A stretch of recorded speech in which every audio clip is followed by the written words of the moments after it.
Willie D Live. What's up, family? Question. If a man goes to prison, should his children cut him off?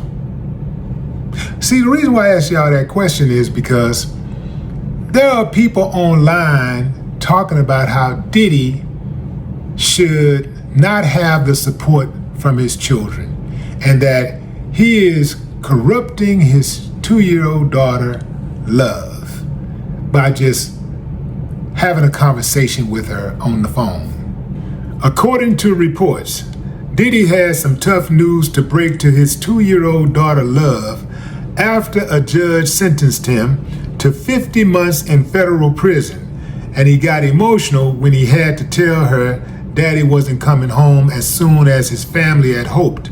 Sources close to the situation says Diddy was talking to his baby mother, Dana Tran, on the phone after sentencing, and she put their toddler daughter, Love, on the phone, and the kid asked her father when she would see him and where he was.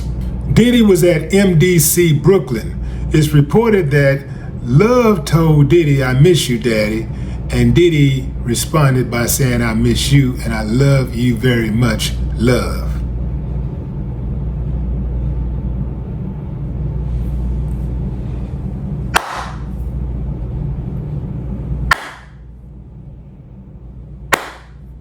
I ain't got no problem with that. Every daughter should have a loving relationship with their father. Now I know what you're thinking. Man, Diddy this, he that, he did this, he did that. Family, how many times in your life have you loved one person and you treat them real good, but you treat somebody else like SHIT? This should be a reminder to all of us how the decisions we make impact those we love.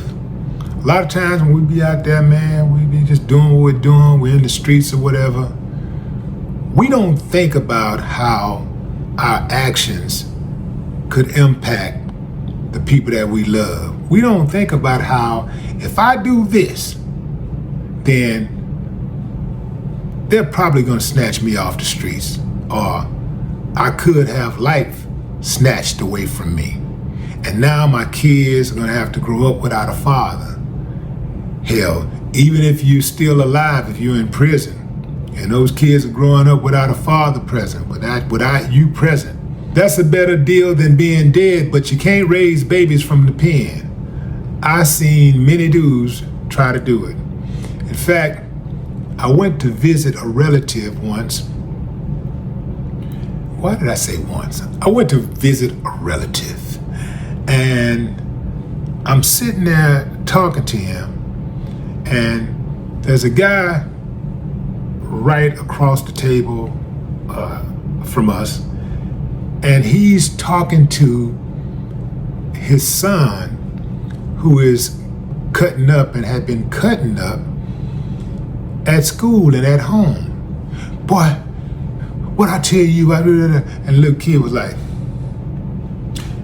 and he was on he was on the phone and he had the plexiglass between them.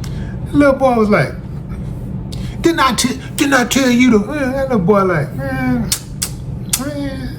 you can tell the little boy want to say, you ain't gonna do nothing, what you gonna do? You got 30 more years, you know what I'm saying? Like, it's different, fam. You can't raise babies from the pen. And also you leave your home vulnerable. The next dude that come through, he might end up with your woman, but at some point, depending on how he's shaped, you know what I'm saying, how his mind is, he might start looking at your kids. And I ain't just talking about the girls. Yeah, man. There is no guarantee that if you're involved in your child's life, harm won't come their way. But I can guarantee you this, it's less likely to come their way. And if it does, knowing what you know and being the loving father that you are, you can mitigate a lot of that harm. But what say you, fam? Drop a comment. I'd love to hear your thoughts. No more talk.